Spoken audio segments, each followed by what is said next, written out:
ప్రియమైన విద్యార్థులారా, మీరు ప్రపంచంలోనే అత్యుత్తమ యూనివర్సిటీలో చదివి డిగ్రీలు సంపాదిస్తే జీవితంలో ఆర్థికంగా గొప్పగా స్థిరపడగలం అనుకుంటున్నారు కదూ.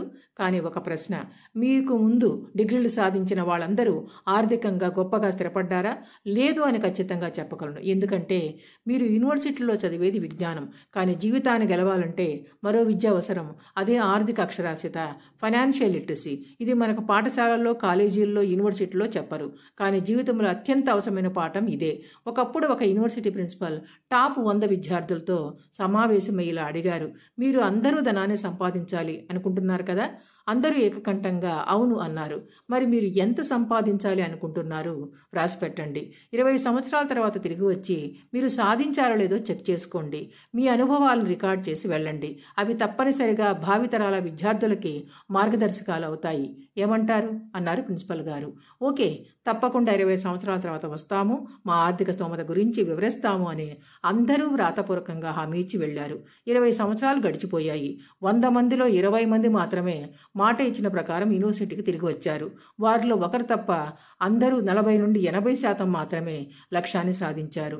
కేవలం ఒక వ్యక్తి 100% లక్ష్యాన్ని చేరుకున్నాడు. అప్పటి ప్రిన్సిపల్ ఈ వచ్చిన 20 మందిని వాళ్ళ అనుభవాలను అక్కడ చదువుకున్న విద్యార్థులతో పంచుకోమని ఒక మీటింగ్ ఏర్పాటు చేశారు. ముందుగా 100% లక్ష్యాన్ని సాధించిన ఆ పూర్వపు విద్యార్థిని మాట్లాడమన్నారు. అతను భారతీయుడు. అతను లేచి ఇలా అన్నాడు, మా దేశంలో 10% జనాభా 75% సంపదని కలిగి ఉన్నారు. మిగిలిన 90% జనాభా కేవలం 25% సంపదతో జీవిస్తున్నారు. మా 140 కోట్లలో జనాభాలో ఉన్న వాళ్ళలో 140 మంది మాత్రమే బిలియనీర్స్గా ఉన్నారు. ఇక ఈ బిలియనీర్స్లో చాలామందికి ప్రఖ్యాత యూనివర్సిటీ నుండి డిగ్రీలు లేవు. కానీ ఆర్థిక అక్షరాస్యతలో వాళ్ళందరూ పోస్ట్ గ్రాడ్యుయేట్స్, ఇంకా డాక్టరేట్ కూడా చేసిన అనుభవం కలిగి ఉన్నారు. నేను తెలుసుకున్నది ఏంటంటే మాలో చాలామంది మేము అనుకున్నంత ధనం సంపాదించలేకపోయాము. ఎందుకు? మాలో కనీసం టాప్ 10లో ఉన్న విద్యార్థులు కూడా ఎవరూ బిలియనీర్లు కాలేదు. ఎందుకంటే అందరికీ ఆర్థిక అక్షరాస్యత లేదు.